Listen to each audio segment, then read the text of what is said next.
जय हिंद दोस्तों, स्वागत है आपका एसके कंसेप्ट एजुकेशन पर। आइए आज हम लोग जो पीछे अनुच्छेद बच गया था उसको पूरा कर लेते हैं। अनुच्छेद 41 से 51 तक हम लोग को पढ़ना था। अनुच्छेद 36 से 40 तक अगला वीडियो में पढ़ लिए थे हम लोग। अब अनुच्छेद 41 से 51 तक पढ़ना। क्या? अनुच्छेद 41 से 51 तक राज्य के नीति निर्देशक तत्व में। अनुच्छेद 40 में क्या वर्णन है? काम पाने का अधिकार। सरकार से हमको काम पाने का अधिकार है। क्या?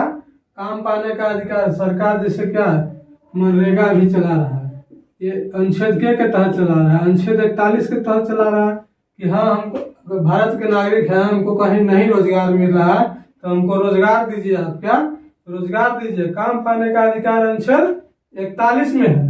अब 42 में क्या है?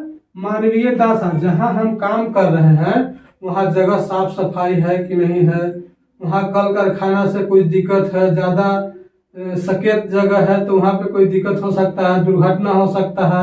इसीलिए वहां मानवीय दशा होना चाहिए, बढ़िया जगह होना चाहिए, अच्छा स्थान होना चाहिए, साफ सफाई का ध्यान होना चाहिए, सारा चीज। अनुच्छेद 42 में वर्णन है मानवीय दशा का।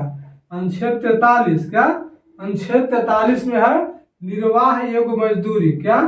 निर्वाह योग्य मजदूरी। अगर हम आपके यहाँ काम कर रहे हैं, हमको पूरा परिवार के पेट भरने भोजन नहीं मिल रहा है तो उसको कैसे, वैसा काम से क्या फायदा है हमको?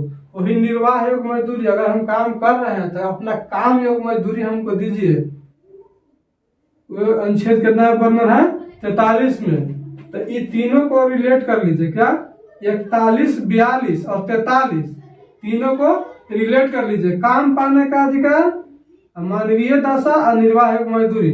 मान चलिए कि आपको हम जा रहे हैं काम करने, उसके बाद में वहाँ जगह भी साफ सुथरा रहना चाहिए, मानवीय दशा भी रहना चाहिए, और उसके बाद सब चीज सही है, काम करेंगे तो निर्वाह योग्य मजदूरी हमको चाहिए। अनुच्छेद 41 में काम पाने का अधिकार, अनुच्छेद 42 में मानवीय दशा, अनुच्छेद 43 में निर्वाह योग्य मजदूरी।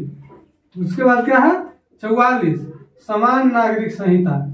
सभी के लिए एक कानून बनेगा। क्या? सभी के लिए एक कानून होना चाहिए, उसी को समान नागरिक संहिता कहते हैं। तो समान नागरिक संहिता क्वेश्चन आता है, समान नागरिक संहिता से क्वेश्चन आता है। समान नागरिक संहिता का वर्णन अनुच्छेद कितना में है? तो अनुच्छेद 40 में समान नागरिक संहिता का वर्णन है। अब 45 में क्या है? तो 45 में 6 वर्ष से कम बच्चे को, 6 वर्ष से कम आयु के बच्चों को शिक्षा देगा। क्या? राज्य सरकार। क्या? राज्य सरकार अपना तरफ से 6 वर्ष से कम आयु के बच्चों को निःशुल्क शिक्षा देगा। क्या? निःशुल्क शिक्षा देगा। ये अनुच्छेद कितना में वर्णन है? अनुच्छेद 45 में वर्णन है कि 6 वर्ष से कम आयु के बच्चों को जितना, जैसे आंगनबाड़ी हो गया, इसको में क्या है? 5 वर्ष से कम आयु के बच्चे तो आंगनबाड़ी तक मान चलिए कि अनुच्छेद 45 में इसका वर्णन है कि 6 वर्ष से कम आयु के बच्चों को सरकार शिक्षा देगा, वो भी निःशुल्क। 46 में क्या है? SC ST या समाज में कमजोर वर्ग को शिक्षा देना सरकार का काम है। क्या? ये सरकार का काम दिया गया है कि नियम बनाइए आप कि SC ST या समाज में जो कमजोर वर्ग है उसको शिक्षा देगा। क्या? राज्य सरकार, वो भी मुफ्त। क्या? वो भी मुफ्त। राज्य सरकार या केंद्र सरकार समाज के कमजोर वर्ग को शिक्षा देगा। अनुच्छेद कितना वर्णन है? 46 में। 47 में क्या है? 47 में है जीवन स्तर बेहतर। क्या? जीवन स्तर बेहतर करेगा राज्य या केंद्र सरकार। पोषण, उसको बढ़िया खाना पीना भी मिलना चाहिए। इसे देखते हैं कि अभी आंगनबाड़ी हो गया, चाहे भी अथी में स्कूल में भी हो गया, प्राथमिक स्कूल में, कि मध्य भोजन। क्या? मध्य भोजन केंद्र सरकार या राज्य सरकार अथी ला रहा है प्रधानमंत्री पोषण योजना के तहत। और शराबबंदी। क्या? शराबबंदी का भी पूछता है कभी कभी। अब शराबबंदी अनुच्छेद कितना में है? अनुच्छेद 47 में है शराबबंदी। उसके बाद अनुच्छेद 48 में कृषि, पशुपालन, दुधारू पशु का संरक्षण। क्या? दुधारू पशुओं का संरक्षण। करा के अनुच्छेद 48 में कृषि, आप कृषि कर सकते हैं, कृषि पर नियम बना सकते हैं, पशुपालन कर सकते हैं, दुधारू पशु के संरक्षण, जैसे दुधारू पशु को मारना नहीं है, जैसे गाय हो गया, गाय जितना दूध देने वाला पशु है उसको आप संरक्षण दीजिए, उसको खत्म नहीं कीजिए। ये अनुच्छेद कितने में है? 48 में। अब पर्यावरण संरक्षण भी लाया गया 42वां संविधान संशोधन 1976 के तहत। क्या? 42वां संविधान संशोधन 1976 के तहत पर्यावरण संरक्षण लाया गया। 39 में क्या है? ऐतिहासिक वस्तुओं का संरक्षण। क्या? 49 में है ऐतिहासिक वस्तु, जो हमारा पहले से ऐतिहासिक वस्तु है, जिसे देखते हैं अभी म्यूजियम बना हुआ है, म्यूजियम में क्या रखा रहता है? ऐतिहासिक वस्तु, जो पहले का वस्तु था उसको रखा रहता है, उसको संरक्षण दिया है, वो खत्म नहीं होना चाहिए, कम से कम वो पहचान है वो रहना चाहिए। जैसे ऐतिहासिक वस्तु हो गया, जैसे ताजमहल हो गया, ताजमहल, लाल किला, ये सबको हम लोग को संरक्षण देना है, सबको बचा के रखना है, सबको खत्म नहीं करना है। अनुच्छेद 50 में न्यायपालिका और कार्यपालिका का पृथकीकरण, ये दोनों को अलग अलग दर्शाया है कि न्यायपालिका अपना काम करेगा और कार्यपालिका अपना काम करेगा। अनुच्छेद कितना में? अनुच्छेद 50 में। अनुच्छेद 51 में क्या है? अनुच्छेद 51 अंतर्राष्ट्रीय शांति एवं सुरक्षा। अंतर्राष्ट्रीय शांति एवं सुरक्षा केंद्र सरकार को या राज्य सरकार को बना करके रखना है। इसके लिए नियम बनाना है कि हमारा अंतर्राष्ट्रीय सुरक्षा, अंतर्राष्ट्रीय शांति कैसे रहेगा, पूरा सब देश मिल के कैसे रहेगा, उसको पर भी नियम बनाना है केंद्र सरकार को। अपना देश को सुरक्षा भी करना है केंद्र सरकार को। ये कितना में बंधन है? अनुच्छेद 51 में। चलिए रिकॉल कर लेते हैं एक बार फिर से। अनुच्छेद 41 में काम पाने का अधिकार, अनुच्छेद 42 में वहाँ के मानवीय दशा, अनुच्छेद 43 में निर्वाह योग्य मजदूरी। अगर आपके यहाँ हम काम करेंगे तो वहाँ जगह भी ठीक ठाक रहना चाहिए, जगह ठीक ठाक लगा तो काम करेंगे तो निर्वाह योग्य मजदूरी भी देना होगा। उसके बाद क्या है? 44 में है समान नागरिक संहिता। अनुच्छेद 44 में समान नागरिक संहिता।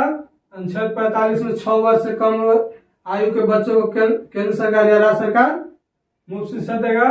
46 में ST ST या कमजोर वर्ग के माने जो बच्चों है या समाज में कमजोर वर्ग का जो परिवार है उसको शिक्षा देगा के केंद्र सरकार या राज्य सरकार। अनुच्छेद 46 में।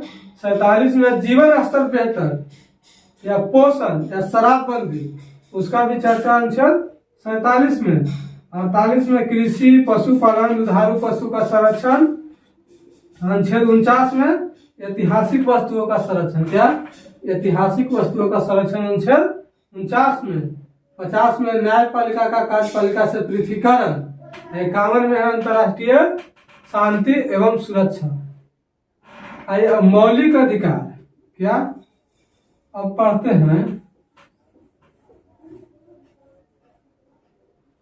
अब हम लोग देखते हैं क्या मौलिक अधिकार और नीति निर्देशक तत्व में अंतर। क्या? मौलिक अधिकार देखें आदमी तो ये भी समझेगा, सब तो लग रहा है कि हमारा अधिकार है। क्या? सब अधिकार है, सब अधिकार नहीं। देखिए यहाँ पढ़ते हैं हम लोग मौलिक अधिकार और नीति निर्देशक तत्व में अंतर। मौलिक अधिकार का वर्णन भाग कितना में था? 3 में, अनुच्छेद 12 से 35 में। मौलिक अधिकार का वर्णन भाग 3 में, नीति निर्देशक तत्व का वर्णन भाग 4 में। भाग 4 के और क्या है? अनुच्छेद 12 से 35 में मौलिक अधिकार का वर्णन। इसको अनुच्छेद 36 से 51 में। नीति निर्देशक तत्व है अनुच्छेद 36 से 51। उसके बाद क्या है? मौलिक अधिकार जो है अमेरिका से लिया गया था। क्या? मौलिक अधिकार अमेरिका से लिया गया था और नीति निर्देशक तत्व आयरलैंड से लिया गया है। क्या? नीति निर्देशक तत्व आयरलैंड से लिया गया है। उसके बाद क्या है? मौलिक अधिकार का हनन होने पर आप न्यायालय में जा सकते थे, यानी न्याय उचित था। नीति निर्देशक तत्व क्या है कि गैर न्यायोचित है। क्या? आप न्यायालय नहीं जा सकते हैं। उसके बाद क्या है? मौलिक अधिकार जो है, जो भारतीयों को, अगर मान चले कि आपका भारत का नागरिकता मिल गया तो नागरिकता मिलते ही मौलिक अधिकार स्वतः प्राप्त हो जाता है। और जो नीति निर्देशक तत्व है, जब सरकार नियम कानून जितना सारा हम लोग पढ़े, निर्वाह एवं मजदूरी और समाज नागरिक संहिता, नियम बनाएगा सरकार तभी आपको मिलेगा। ये क्या है, ये व्यक्तिगत भलाई के लिए था। मौलिक अधिकार जो था वो व्यक्तिगत भलाई, सिर्फ एक व्यक्तियों के लिए अपना अपना पर लागू होता था। और नीति निर्देशक तत्व जो है, जो सामाजिक भलाई के लिए है, क्या सामाजिक, पूरा समाज के भलाई के लिए, पूरा राज्य के भलाई के लिए है।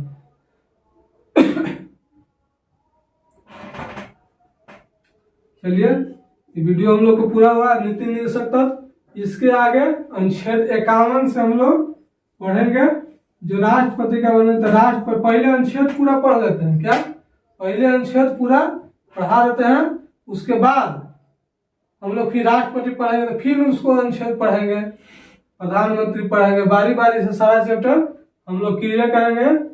एकदम विश्वास दिलाते हैं कि पॉलिटी एकदम शुरू से लेकर पूरा अंत तक खत्म करेंगे हम, बढ़िया से याद भी हो जाएगा। चलिए, वीडियो बढ़िया लगा, अगर वीडियो ठीक ठाक लगा हो तो वीडियो को लाइक शेयर और कमेंट जरूर करें कि वीडियो कैसा लग रहा है, और चैनल को सब्सक्राइब भी जरूर कर लें, क्योंकि पूरा पॉलिटी हिस्ट्री सारा जितना जो जीके जैसा साइंस भी पढ़ाएंगे, क्या साइंस मैथ सारा धीरे धीरे व्यवस्था कर रहे हैं, टीचर ला रहे हैं, साइंस भी हम लोग पढ़ेंगे। थैंक यू, धन्यवाद, जय हिंद।